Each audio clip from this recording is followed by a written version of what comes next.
Doctor साहब, आपसे सवाल मेरा ये, क्या हुआ? क्या दोनों तरफ ये जो ताल्लुकात हैं वो बेहतर क्यों नहीं हो सके 2022 में? आप कैसे इसको देखते?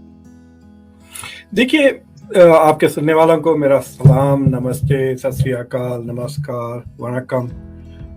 इंडिया और पाकिस्तान के हालात सुधरने के लिए मुझे लगता है कि 3-4 मौके बहुत इम्पोर्टेंट थे इस साल में। एक, जब FATF से पाकिस्तान का नाम निकाला गया, that was a good opportunity कि देखो अब we have made our position clear.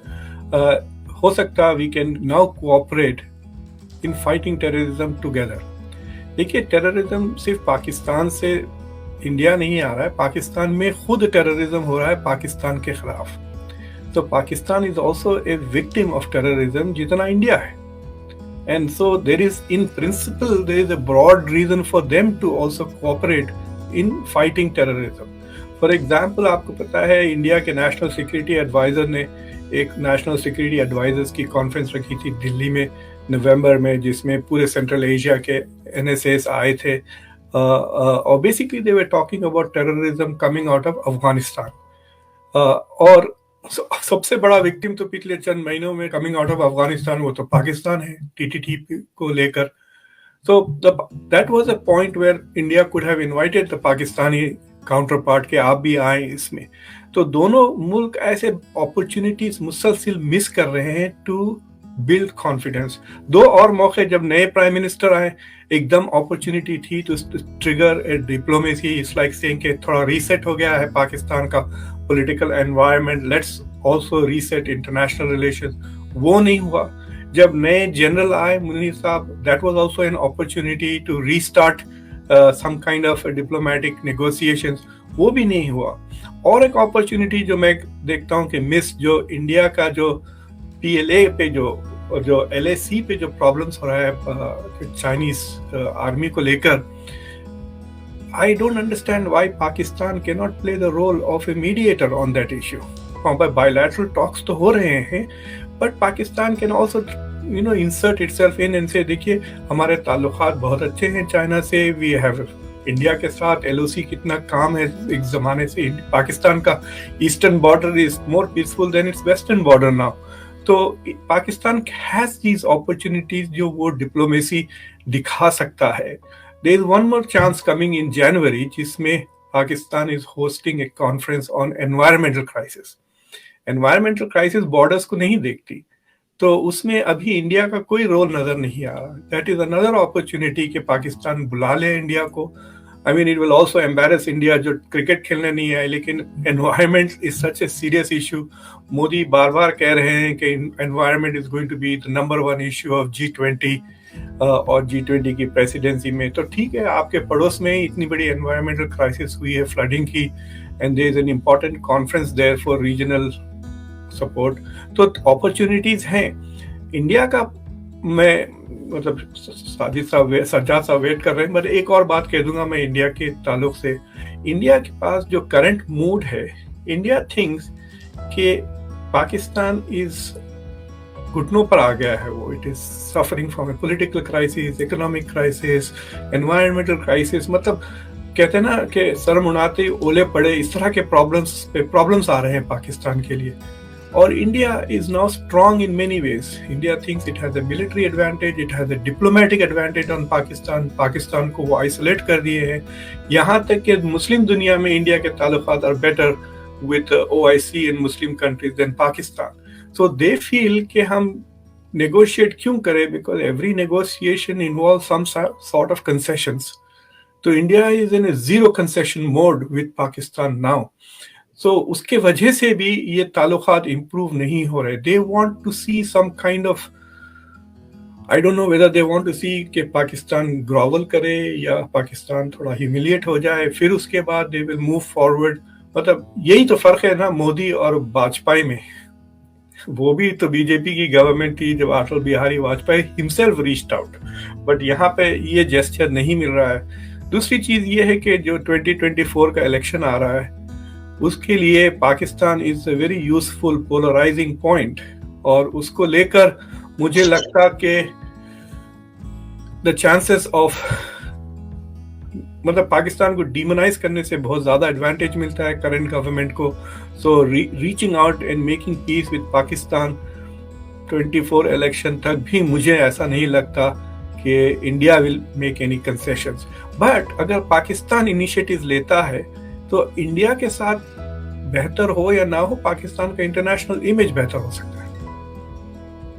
Ji doctor साहब, आपने जो बातें की सारे तार साहब, मैं एक सवाल तो मेरा वही है कि जो मैंने आपके इनके सामने रखा कि ये दोनों जो कंट्रीज हैं 2022 में काफी ऐसे पॉइंट्स आए कि जहां पर दोनों का अच्छे ताल्लुकात हो सकते थे, लेकिन इसको गंवा दिया। इसका रिस्पॉन्सिबल कौन है? लेकिन मेरा जो डॉक्टर साहब ने बातें की उसमें सवाल ये निकलता है कि मैं थोड़ा सा डिसएग्री ये करूंगी कि हमने देखा कि माजी में अगर किसी ने कदम बढ़ाया है तो नवाज दौर में ऐसा होता है कि वहां से पीएम मोदी आते हैं पाकिस्तान बगैर बताया। आमतौर पे ऐसा नहीं होता दुनिया में कि प्राइम मिनिस्टर इस तरीके से जो है दोस्ती की बिना पर आ जाए। तो क्या आप समझते हैं कि पाकिस्तान जो है वो भी अगर थोड़ा सा वो दिखाए तो ताल्लुकात बेहतर हो सकते हैं? Sir, over to you. देखिए, इसको मैं समझता हूँ डॉक्टर साहब ने बड़े अच्छे तरीके से कई चीजें जो हैं उनको उजागर किया है, और आपने कई सवालात के अंदर ही जवाब दे दिया आपने। जिस तरह मैं जब देखता हूं कि शहबाज शरीफ साहब जब टेक ओवर करते हैं तो सबसे पहले कॉल आती है मोदी साहब की तरफ से। अब मैं ये बताऊंगा कि आप ये बताएं कि जब नवाज शरीफ के दौर में मोदी साहब आए थे तो उसका रिजल्ट क्या निकला था? आपकी फौज के साथ आपके रिलेशनशिप नवाज शरीफ साहब के खत्म हो गए थे। बाजवा साहब को लाने वाले नवाज शरीफ साहब थे। बाजवा साहब ने नवाज शरीफ साहब के साथ क्या किया उसके बाद? दर हकीकत अगर खुल के बात की जाए, जो कि हकीकत है, भारत के साथ रिलेशनशिप शहबाज शरीफ साहब और आपकी सियासी गवर्नमेंट का जो है वो रिलेशन वो उनके इख्तियार में नहीं है। भारत के साथ जो फॉरेन पॉलिसी है वो आपकी आर्मी ने डिसाइड करनी होती, बल्कि सारी फॉरेन पॉलिसी आपकी आर्मी रिसीव करती है। उसके जवाब में मोदी साहब ने आज से कुछ अर्सा पहले एक बयान दिया था कि हमें पता ही नहीं चलता कि पाकिस्तान में बात किससे करें। मैं उनकी इस बात से एग्री करता हूं। और दूसरा, उसमें देखा जाए आज, बल्कि मुझे ये बताएं, आप भारत के साथ रिलेशनशिप की बात करते हैं, आपके अफगानिस्तान के साथ क्या रिलेशनशिप है, आपके ईरान के उनके साथ क्या रिलेशनशिप है, आपके चाइना के साथ क्या रिलेशनशिप है? आप सिर्फ और सिर्फ रिलेशनशिप उन अक़वाम के साथ बनाना चाहते हैं जहां से डॉलर और यूरो आने की उम्मीद हो। आपको ईरान से डॉलर नजर नहीं आते, आप वहां नहीं जाते। भारत के साथ आप सिर्फ इसलिए रिलेशनशिप खराब रखना चाहते हैं कि आपके बजट, डिफेंस बजट इतना हो कि जिसकी हद कोई ना हो, और आप कश्मीर के मसले को भी इसी तरह उजागर रखना चाहते हैं ताकि उस पर पैसे बन सके। दर हकीकत आपको नेशनल इंटरेस्ट बेस्ड रिलेशनशिप के बारे में आज तक आपने कभी नहीं सोचा। 76 सालों अब सोचना पड़ेगा। इन 4 ममालिक जिनके साथ मैंने नाम लिया, अगर आप रिलेशनशिप बेहतर नहीं करेंगे आप सर्वाइव नहीं कर पाएंगे। आज हम बात सर्वाइवल की कर रहे हैं, हम यहाँ हंसी खुशी की बातें नहीं कर रहे। आपके पास इस वक्त टूटे फूटे से 5 बिलियन है, वो भी आपके अपने नहीं है। You are practically have gone bankrupt. आप सिर्फ देखें, डार साहब को डेली बेस पे कहना पड़ता है कि हम बैंकरप्ट नहीं हो रहे हैं, हालांकि आप हो चुके हैं। उनका दर हकीकत मतलब ये होता है कि हम भूख से मर जाएंगे लेकिन हम डिफॉल्ट नहीं कर रहे। वो कैसे कि यहां से टोयोटा भी भाग जाए, सुजुकी भी भाग जाए, यहाँ पे 20 किलो का थैला आटे का 2500 का हो जाए, लेकिन हम डिफॉल्ट नहीं कर रहे। आप ये ऐसी एक दूसरे को समझाने वाली बात है। लेकिन कभी आपने सोचा है कि आज किसी के पास कोई रोड मैप है फॉरेन पॉलिसी का, इकोनॉमी का, सियासत का, अखलाकियात का? किसी के पास कोई रोड मैप नहीं। आज आप और मैं और डॉक्टर साहब बैठ के तो बात कर रहे हैं पाकिस्तान के बारे में, कोई टीवी एंकर चैनल कोई कर रहा है बात?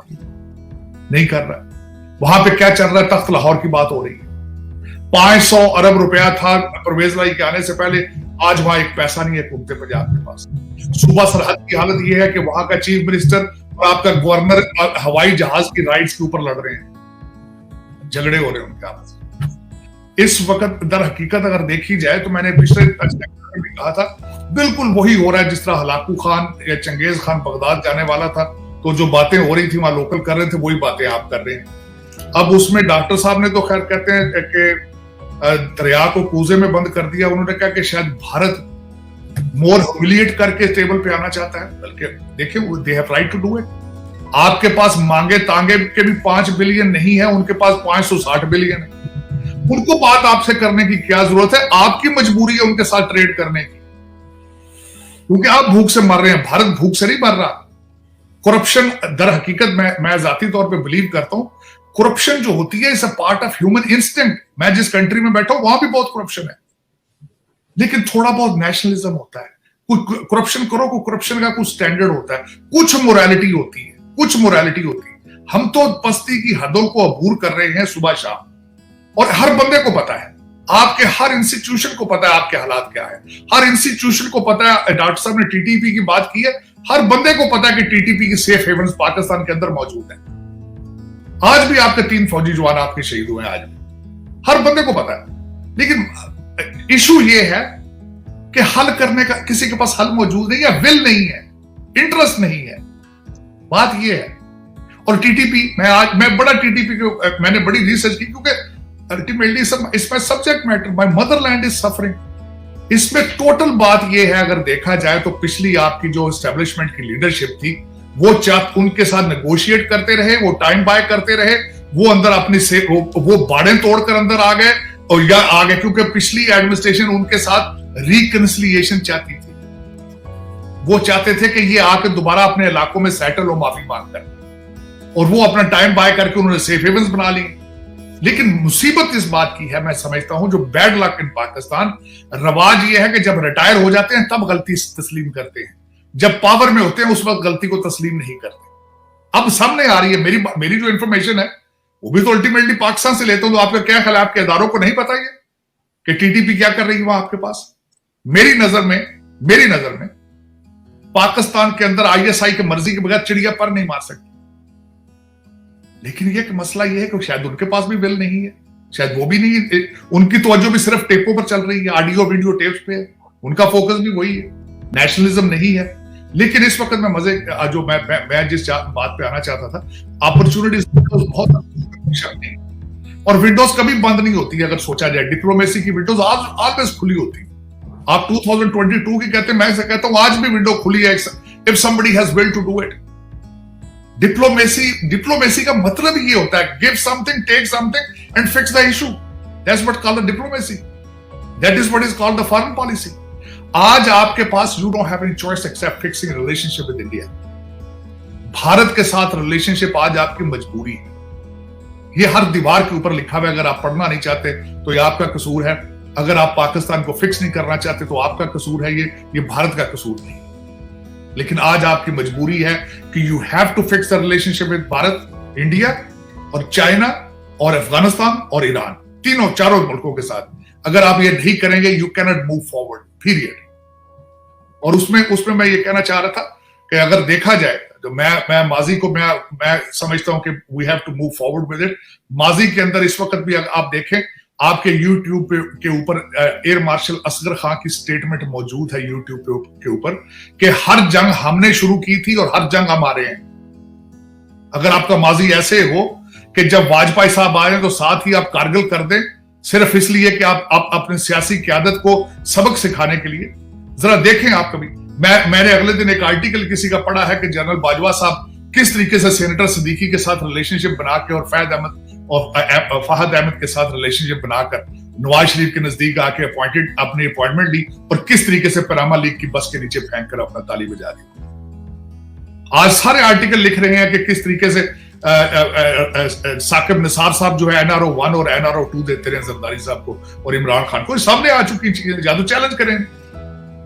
ठीक, this is what you think, this is how the countries are being managed. Okay. अगर इस तरह की क्यादत होगी तो फॉरेन पॉलिसी भी तो यही बनाते हैं ना, फॉरेन पॉलिसी भी तो यही बनाते हैं। मैंने आपको बताया कि foreign policy is not, Shahbaz Sharif साहब फॉरेन पॉलिसी के लिहाज से अपने माथे से मक्खी भी नहीं उठा सकते।